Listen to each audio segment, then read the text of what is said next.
Attorney Rufil Fernandez Banyok. Attorney Rufil Fernandez Banyok. Straight to the point.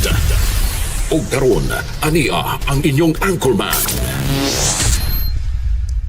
Pro veritate, wa kitay mahimo aron sa pagpakigbatok sa kamatuoran, kundi aron sa pagdapig sa kamatuoran. Straight to the point. Luzon, Visayas ug Mindanao, Pilipinas, ug sa katawhan kutob sa mabot sa tong Sibya sa tibuok kalibutan via internet. May buntag ug kumusta live gikan sa Queen City of the South, Cebu City, Philippines.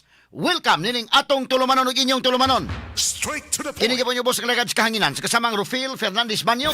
Mao'y padayang makiguban kaninyo nining laing adlaw sa atong pagpakigbisog. Adlaw karon mahigala nga Biyernes Pizza 19 na. Buwan mahigala sa Disyembre tuig 2025. Straight to the point. Sa gihapon na tagantag pagtagad ng mga issues nga may labot ang lungsod, nagbagang mga expose, nagunang mga reports, dinhi lamang gihapon mga higala sa atong pagmanuban nining atong tulumanon ug inyong tulumanon. Straight to the Naguna sa tumis gutaran kanong butaga mga kaigsunan na kapin sa 50 ka mga graduate sa Subo na sulod sa top 10. Kiningilngigan ng mga balita ang mahigala, good news ni. Bisan pa man mga kaigalaan sa naagian sa Subo nga duha ka mga dagko nga katalagman. Ang linog o ang bagyo nga Tino, apan ang resilience sa mga Subuanon napakita gyud, ha? Pinaagi sa mga board examinations, nga ang mga Subuanon mahigala mga eskwelahan sa Subo ni kumbate gyud mga sukid tig paminaw. So karon 50 ka mga graduates kapin dinhi sa Subo ang nasod sa top 10 sa licensure examination for teachers sa elementary ug secondary level. Straight to the point. Congratulations no sa ato mga bag-o mahigala mga teachers. Sa maong gidaghanon 44 ni ini ang gikan sa Cebu Normal University. Samtang ang top 1 sa elementary ug secondary level pulos gikan gihapon sa CNU. Og samtang dunay tagadakbayan sa Bugo nga biktima sa linog na landig sab sa top 10 sa elementary level.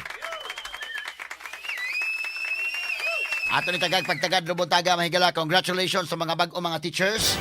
Unya tagan tani pagtagad makigalaan kay nagpakita kini sa pagka-resilience mahigala sa mga Subuanon nga bisan pa man sa mga pagsulay ni pakita og pagbarog og pagpadayon move forward mahigala og padayon mahigala sa kini ni ang paglaom no, naghatag ni paglaom, naghatag ni mahigala og dugang kadasig labi na kato mga biktima sab sa maong mga katalagman. Straight to the point. Sa laing bahin mga kailan, National Bureau of Investigation niduso na sa ilang findings ngadto sa Department of Justice sa gihimo nilang investigasyon sa mga flood control projects.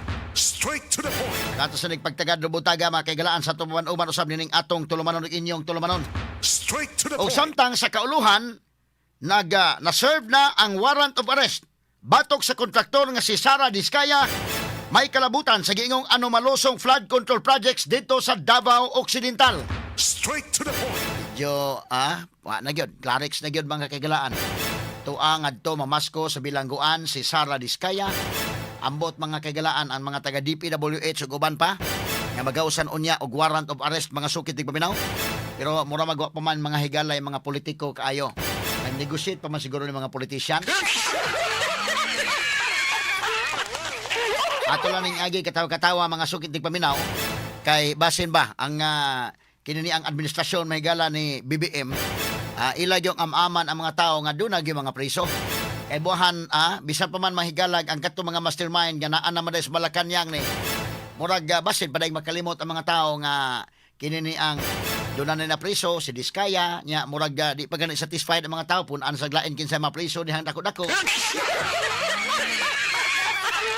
Bahala di mapreso mahigalang kinadak-an og sunod sa kinadak-an og uban pa din basta kay doon na po ikahatag sa mga taubuhan mauli-ulian pong katawhan. Kaya kita lang ikatawa mahigala si Sara Diskaya makanta na gyud niya ron ang Paskos Binilanggo.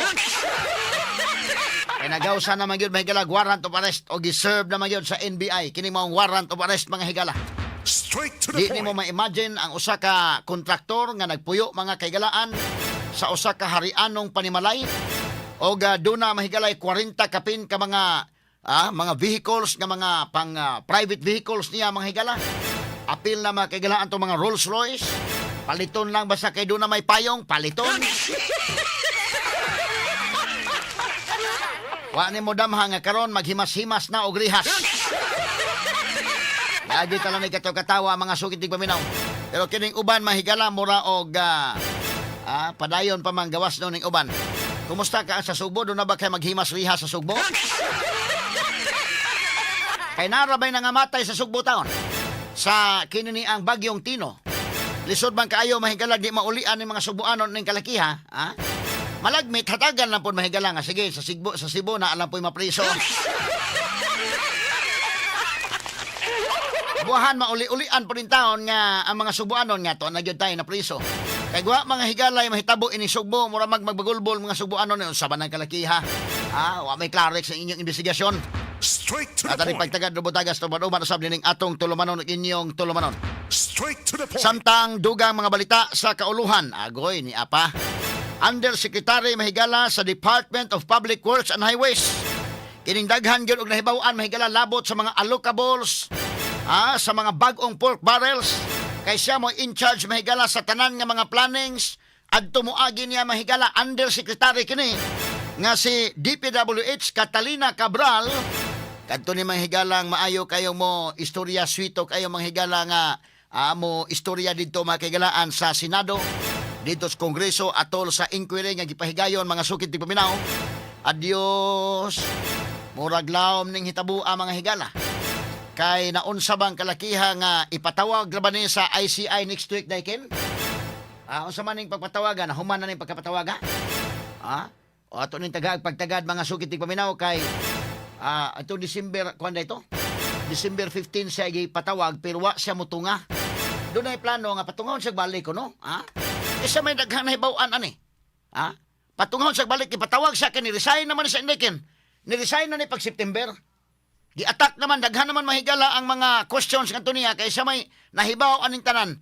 Hasta ni mga senador, mga congressmen nga tuwa mga insertions ito, siya may nahibaw ani. So gipatawag ni sa ICI nitong December 15, ni-resign na ni pag September, gipatawag pag December 15 sa ICI, wa mo tunga. Straight to the point. Murag nagpuspon-puspon lang sa wa mo tunga. Apan giplanuhan niya ipatawag og balik. Unsa man to gituyo to pagpuspon tong December 15? Agoy magduda man ta ining kalakiha mahigala.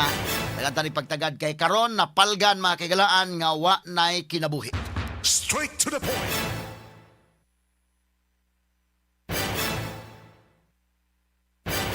Naunsa na ning kalakiha mga sugid tig paminaw. Makasyak man ning hitabo aron murag do na may iyay ni ana nagsugod naman casualty ining investigation karon sa flood control project. Straight to the point. Medyo delikado na ni mga sugid tig paminaw. Kinis Cabral suito kini sa dihang gipangutana mahigala dito sa Senate Blue Ribbon Committee o sa dihang gi-investigate mahigala pa dito pa sa lower house o diri na sa Senate Blue Ribbon Committee panahon pang Marcolita o panahon mahigalang Lacson nga mo chairman sa Senate Blue Ribbon Committee siya may suito nga ni himo gyud mga higala og mga pagpasabot labot mga higala sa mga pasikot-sikot diha sa Department of Public Works and Highways. Straight to the point. Gipatawag sa dito sa ICI, wa mo tunga mga sukin tig paminaw. Straight to the point. At least unta to mag-abot sila mahigalang Singson dito kay Singson mahigala suito man sa ni mga kigalaan. Igo-igo ni resign mahigala si Singson, mo take effect ang iyang resignation December 15. Mao to'y pagpatawag pon mahigalang Cabral. Wa mo tungas Cabral mga sukin tig paminaw. Karon ato na lang nahibaw-an nga dito di ay mga higala sa Cannon Road dito sa Baguio City. Matod pa si ang driver ni adto dapit sa may pangpang kuno matod pa. Unya gusto nga magpabiya sa iyang driver.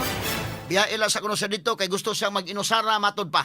Straight to the point. Pagbalik sa driver wa na niya makiti ang iyang boss nga si Undersecretary Catalina Cabral. Straight to the Mao ni point. ang narration sa driver Pagbalik niya wa naman dito iyang boss. Moto ni ngadto siya sa hotel. Di pangutana ko na aba dito, wa po dito. Nibalik na po sa area, wa na po motong ni sumbong sa pulis. Pag sumbong sa pulis, gipangita manghigala didto na didto na sa Ubos Pangpang. Straight to the point. Og didto sa Ubos Pangpang wa nay kinabuhi. Straight to the point. Unsa may nahitabo? Unsa may nahitabo? Niambak ba si Cabral? Niambak ba siya sa may Cannon Road nga dunay pangpang diha?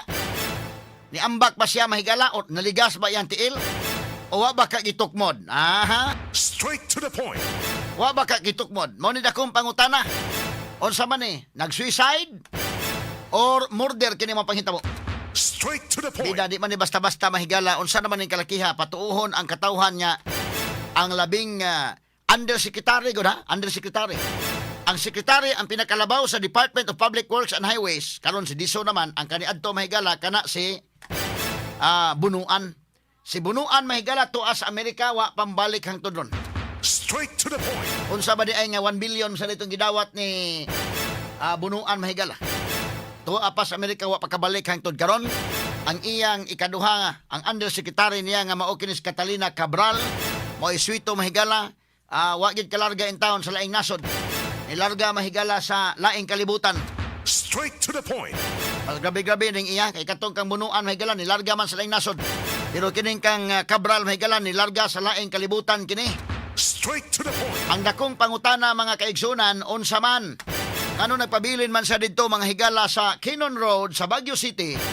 Unya gusto ko no siyang mag-inusara. Nganong anak man? Kata ni pagtagad lubutaga unsa may nahitabo? Nag-inusara sa didto unsa man? Nangapi sa didto may coffee shop sa didto day. Mingaw mang lugar. Unsa man nanigarilyo siya? Di man sad siguro ni manigarilyo. Nag-vape siya unsa ba? Katingalahan kayo ang driver ato day. Dapat mo ko na siya sa mas mga lain man. Ayay ka. Di malikayan mahigala magduda ang mga tao. Unsa man si Cabral nga nagpabilin dito sa Kinon Road, medyo pangpang dito napitan, ni ambak sa dito?